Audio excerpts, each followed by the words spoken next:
The cool breeze of a late summer evening brushed against Michael's face as he walked down the quiet street in a neighborhood he didn't frequent often. Dressed in a plain hoodie and jeans, he carried himself with an air of quiet confidence, though his eyes darted subtly from side to side, scanning each house, car and mailbox with care. To anyone paying attention, it might seem odd, this lone man methodically observing a place that wasn't his home.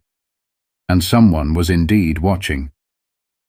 Parked near the corner of a cul-de-sac, Officer Craig sat in his cruiser, finishing a lukewarm cup of coffee when he noticed Michael. His gaze sharpened instantly, his mind jumping to conclusions before reason could intervene. "What's this guy up to?" he muttered, his grip tightening on the steering wheel. Michael stopped momentarily near a mailbox, jotting something into a small notepad. That sealed it for Craig. He flipped on his headlights and slowly crept toward Michael, who seemed unfazed by the sudden illumination. Craig parked the car and stepped out, his hand instinctively brushing against the holster on his hip. "Hey you," Craig called out, his tone more commanding than questioning. Michael turned, his expression calm but unreadable. "What are you doing around here?" Michael offered a polite smile, though his body remained still. "Evening, officer. Just doing some work." Craig squinted, taking in every detail. Michael's clothes, his stance, his skin. "Work, huh? You live around here?" Michael shook his head. "No, but Craig cut him off, stepping closer. "Then why are you in this neighborhood? It's almost midnight." Michael took a measured breath, sensing the shift in the officer's demeanor. "I'm not doing anything wrong, officer. Just taking notes for a project." Craig's eyes narrowed. "What kind of project?" Michael hesitated, clearly weighing his words. "I'd rather not say. It's sensitive work." To Craig, the answer was unsatisfactory, evasive even. The officer's suspicion deepened, fueled by years of prejudice he never dared to confront within himself. The streetlights cast long shadows as the tension thickened, an invisible line drawn between the two men. Craig's voice dropped to a low growl. "Look, you don't belong here. Either explain yourself, or we're gonna have a problem." Michael held his ground, his tone calm but firm. "Officer, I'm not breaking any laws." Craig's jaw clenched. He didn't like being challenged, and in his mind, this man had already crossed the line. Craig's eyes flickered with frustration as he placed a hand on his belt, his thumb brushing the latch of his holster. The quiet street seemed to amplify every sound, the rustling leaves, the faint hum of distant traffic, and the tension building between the two men. "You need to stop being evasive and tell me exactly what you're doing here," Craig barked, stepping closer. His stance was intimidating, meant to provoke compliance. Michael took a half step back, keeping his hands visible and his voice steady. "I've explained what I can, officer. I'm doing my job. There's no law against being here." Craig scoffed, his irritation bubbling over. "Your job? What kind of job involves wandering around people's houses at night, scribbling in a notebook? Sounds like you're casing the place to me." Michael's face remained calm, though a flicker of annoyance crossed his eyes. "I'm not casing anything, and I'd appreciate if you stopped making baseless accusations." The officer stiffened, his pride bruised by the man's composure. "Baseless, huh? Funny, because I don't see you offering any proof otherwise." Craig took another step forward, his tone growing sharper. "What's in the notebook? Hand it over." Michael hesitated, clutching the small notepad tighter. "It's private, officer. I'm under no obligation to show it to you." That was the tipping point. Craig's patience snapped, and he reached out to grab Michael's arm. "Don't make this harder than it has to be." Michael instinctively pulled his arm away, his voice firm but not raised. "I'm not resisting you, but you're crossing a line." The officer's face darkened. "Crossing a line? You're the one out here creeping around, refusing to cooperate." Craig pulled out his radio, speaking into it with an edge of urgency. I've got a suspicious individual refusing to identify himself, requesting backup at Pine Grove Lane." Michael exhaled, his frustration evident now. "Officer, this is unnecessary. I don't want this to escalate." Craig smirked, his confidence bolstered by the knowledge that reinforcements were on their way. "Should have thought about that before playing coy." Within minutes, another patrol car rolled onto the scene, its flashing lights casting red and blue shadows across the quiet neighborhood. A second officer, younger and visibly uneasy, stepped out. "What's going on here, Craig?" "This guy's been wandering the neighborhood, won't explain what he's doing, and now he's refusing to hand over his notebook," Craig said, pointing at Michael as though presenting evidence. The younger officer glanced at Michael, then back at Craig. Did he actually break any laws?" Craig's glare silenced the question. "He's acting suspicious, and he's resisting." Michael let out a slow breath, his calm demeanor unnerving Craig even further. "I'm not resisting anything. I'm standing here trying to avoid conflict, but I have rights, and you're violating them." The younger officer shifted uncomfortably but said nothing. Craig, however, seemed emboldened by the standoff. "Enough of this. Turn around and put your hands behind your back." Michael hesitated, his jaw tightening briefly before he complied. He turned slowly, placing his hands behind him as Craig snapped the cuffs on with more force than necessary. "Officer, this is a mistake," Michael said quietly, as Craig guided him toward the cruiser. Craig sneered. "We'll see about that." As Michael was placed in the back seat, he glanced back at the scene. The younger officer lingered by the patrol car, his expression troubled, as though questioning whether this was right. But the flashing lights and the quiet tension swallowed any objections he might have voiced. The drive to the station was silent, save for the crackling of the police radio. Craig's satisfaction was palpable. A man convinced he'd just stopped a potential threat. Michael, however, stared out the window, his expression unreadable, but his mind clearly at work. The fluorescent lights of the station flickered slightly, casting a cold, sterile glow on the reception area. Officer Craig marched in, gripping Michael by the arm with unnecessary force, as if to assert dominance. The desk sergeant, a middle-aged woman with tired eyes, looked up from her paperwork, her expression shifting to mild curiosity. "What's this about?" she asked, eyeing the calm yet restrained man at Craig's side. "Caught him prowling around Pine Grove Lane," Craig declared. "Refused to explain himself or hand over what he was carrying. Suspicious behavior all around." Michael stood silently, his gaze steady but unreadable. The sergeant raised an eyebrow. "Did he resist arrest?" "Not physically," Craig muttered, almost begrudgingly. "But he was obstructing." Michael finally spoke, his tone measured. "I was standing on a public sidewalk, doing nothing illegal. This officer decided that wasn't good enough for him." The sergeant sighed, clearly used to diffusing heated exchanges. "All right, let's process him and figure this out." Craig led Michael toward the holding area, grumbling under his breath. As they passed by a small office, Michael turned his head slightly, catching a glimpse of a nameplate on the desk, Special Agent Williams.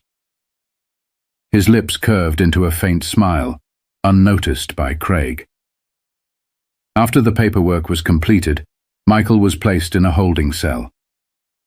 The room was dim and sparsely furnished, but he didn't seem fazed. Instead, he sat on the bench, his posture relaxed, as though he had all the time in the world. Craig returned to the main desk, smirking triumphantly. "Another one off the streets," he muttered. The sergeant looked at him sharply. "Don't pat yourself on the back too quickly. Let's see if there's even a charge that'll stick." Michael, overhearing the exchange, leaned back against the wall, his calm demeanor beginning to unnerve Craig. It was as though he knew something the officer didn't. Minutes turned into nearly an hour before Michael finally spoke up, his voice carrying across the holding area. "I need to speak with someone in charge." Craig snorted from his desk. "You'll speak when I say you can." The desk sergeant frowned. "Craig, protocol says he's entitled to request a supervisor." Craig rolled his eyes but picked up the phone anyway, dialing the number for the shift supervisor. "Yeah, I've got a guy in custody demanding to speak to someone higher up," he said, annoyance dripping from his voice. "Fine, I'll bring him over." When Craig opened the cell, Michael stood without resistance, walking calmly beside him toward the supervisor's office. Craig couldn't shake the nagging feeling that this man wasn't afraid of him, or the system. Inside the office, a tall man in a crisp suit stood waiting. His badge was clipped neatly to his belt, and his presence commanded respect. Craig faltered slightly as the man extended a hand toward Michael. "Agent Holloway," the man said, his voice calm but authoritative. Michael reached out, shaking the man's hand firmly. "Thanks for coming, Agent Williams. Sorry for the interruption." Craig's face drained of color. His mouth opened, but no sound came out as the realization hit him. "Wait, Agent?" Michael turned to Craig, his eyes locking onto the officers.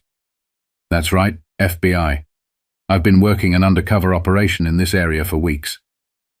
The air in the room grew thick with tension as Agent Williams' gaze shifted to Craig. "Is this true? Did you arrest an undercover agent without probable cause?" Craig stammered, searching for words. I didn't know. He wouldn't say who he was." "Did you ask?" Michael interjected calmly. The supervisor's expression darkened. "Craig, we'll discuss this further. For now, I suggest you step outside." Craig left the office with his face flushed, a mix of confusion and embarrassment clouding his thoughts. He slumped into a chair at the front desk, his mind racing.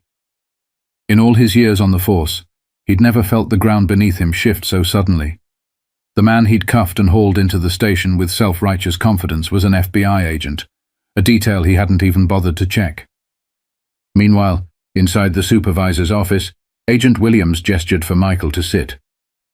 The air between the two men was calm but purposeful. "Let's get this straight," Williams began, his voice even. "How much of the operation did this incident compromise?" Michael leaned back slightly, his demeanor still composed. "It's hard to say. I was monitoring activities in the area tied to a larger network we've been tracking for months. Tonight was critical. Key individuals were supposed to meet nearby. But now, thanks to this..." He paused, gesturing vaguely toward the situation outside. "I'm not sure they'll show." Williams frowned, rubbing his temple. "This is a serious problem. We can't afford delays at this stage." Michael nodded. "I understand. But this also highlights another problem, one we've ignored for too long. Officers like him," Michael said, his voice sharper now, "are not just a public relations nightmare. They actively hinder our ability to do our jobs." Outside the office, Craig sat rigidly as the sergeant approached him, her expression unreadable.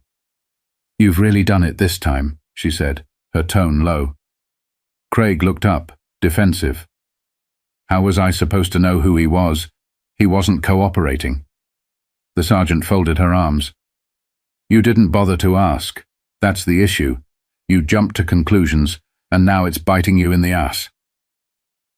The door to the office opened, and Agent Williams stepped out, his face stern. He addressed the room without hesitation. "Sergeant, I need a full incident report, including this officer's account." Craig stiffened, his hands clenching into fists. "Look, I didn't do anything wrong. The guy was acting suspicious. I was just doing my job." Michael emerged from the office behind Williams, his eyes fixed on Craig. "Your job," he said quietly, his words cutting through the room like a blade. "Your job is to protect and serve, not to harass and assume. You didn't ask questions. You didn't follow protocol. You just saw me and made up your mind." Craig opened his mouth to respond, but the weight of Michael's words left him momentarily speechless. Williams turned to Craig, his tone colder now. Do you realize how close you came to blowing a federal operation? How much damage you could have caused? Craig stammered. I didn't know he was FBI. He didn't identify himself. Michael stepped closer, his gaze unwavering. I didn't identify myself because I was in the middle of an undercover operation. Something I could have explained, if you'd given me the chance. The room fell silent, the tension palpable. Williams turned back to the sergeant. Initiate a formal complaint against this officer. This department needs to take a hard look at its practices. Craig's face turned ashen. A complaint? Are you serious? Williams' eyes narrowed. Dead serious. Your behavior wasn't just reckless, it was dangerous. This isn't just about me. It's about the countless others you've treated the same way, who didn't have the benefit of a badge to protect them.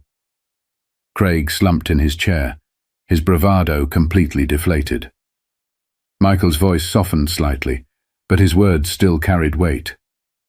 This isn't about ruining your career, officer. It's about accountability. Because if no one holds you accountable, what's to stop you from doing this to someone else? Someone who might not have the same outcome I did. The sergeant nodded quietly, already making notes. The rest of the station was silent, officers exchanging glances but saying nothing. The days following the incident were anything but quiet. The Internal Affairs Department launched an immediate investigation into Craig's actions. His entire record was pulled, every arrest, every report, every complaint filed against him over the years. The findings painted an unsettling picture. Craig had a long history of targeting individuals based on little more than a hunch, and many of those individuals happened to look like Michael. Though most of the complaints had been dismissed due to lack of evidence, the pattern was impossible to ignore now that it was laid bare. At the station, the atmosphere was tense. Officers whispered in hallways, their conversations dropping to hushed tones when Craig entered the room. Some defended him, calling it a misunderstanding. Others avoided him entirely, knowing the weight of what was coming. Michael, meanwhile, continued his work with the FBI. But the incident had left a sour taste in his mouth. He knew this wasn't an isolated case. It was a symptom of a much larger problem. A week later, the department held a press conference. The chief of police, flanked by members of Internal Affairs, addressed a small crowd of reporters. We take these allegations very seriously, the chief began, his voice measured but firm. Our officers are held to the highest standards, and any behavior that undermines the trust between law enforcement and the community will not be tolerated. Craig watched the broadcast from his home, his jaw tight. He'd been placed on administrative leave pending the outcome of the investigation, but he already knew his career was over. The community's reaction was swift and divided. Some residents of Pine Grove Lane expressed outrage, calling for Craig's immediate termination. Others insisted he was being unfairly targeted, claiming he was just doing his job. But it was Michael's quiet testimony during the Internal Affairs inquiry that left the deepest impact. Sitting across from a panel of investigators, he recounted the night in detail, his tone even and unemotional. When I walk into a neighborhood, I'm not just a man. I'm every stereotype, every prejudice, every assumption that someone like Officer Craig has ever been taught, Michael said, his voice steady. And that's not just his failing. It's a failing of the system that allowed him to believe those assumptions were acceptable. The inquiry lasted several weeks, during which Michael's story gained traction in the media. Headlines like FBI agent exposes racial profiling in local police department dominated the news cycle. The incident became a lightning rod for discussions about police reform, sparking protests, town hall meetings, and even a push for mandatory bias training within the department. Craig, meanwhile, faced mounting pressure. When the investigation concluded, he was formally dismissed from the force. Internal Affairs cited a pattern of conduct unbecoming of an officer as the reason for his termination. Michael heard the news while preparing for another operation, his reaction measured. One down, he muttered under his breath. But there's still so much more to do. Back at the station, changes began to take shape. Officers were required to attend bias training sessions, and a community oversight board was established to review complaints of misconduct. These were small steps, but they were steps nonetheless. In the months that followed, the ripples of that night on Pine Grove Lane continued to spread. The community, once content to ignore the quiet injustices around them, began to speak out. Town meetings grew crowded with voices demanding accountability. People who had long felt invisible finally had a platform to share their experiences. Michael, ever the professional, moved on to his next assignment, but the memory of that night stayed with him. It wasn't the first time he'd been profiled, and he knew it wouldn't be the last. Yet, it had sparked something, a conversation that was impossible to ignore. Craig, meanwhile, found himself grappling with the consequences of his actions. Without the badge, he was just another man in the crowd, forced to confront the biases he had wielded for so long. For the first time, he began to listen, to the news, to the voices in his community, and to the small but growing part of himself that whispered he had been wrong. The incident became a case study in training programs across the country. Law enforcement agencies dissected what went wrong that night, using it as an example of how prejudice can blind even the most seasoned officer to the truth. For the audience watching this story unfold, there's a stark lesson to take away. Assumptions have power. They shape how we see the world, how we treat others, and ultimately, how we live our lives. But those assumptions can be challenged. It starts with a question. What if I'm wrong? To the officers who protect and serve, Michael's story is a reminder that authority comes with responsibility, not just to enforce the law, but to uphold the dignity of every person they encounter. And for the rest of us, it's a call to action to demand better, not just from our systems, but from ourselves. If this story moved you, take a moment to reflect on your own assumptions and the role you play in creating a more just world. Share this video, leave a comment, and don't forget to subscribe for more powerful stories that inspire change. Because sometimes, it's in the moments of greatest conflict that we find the greatest clarity.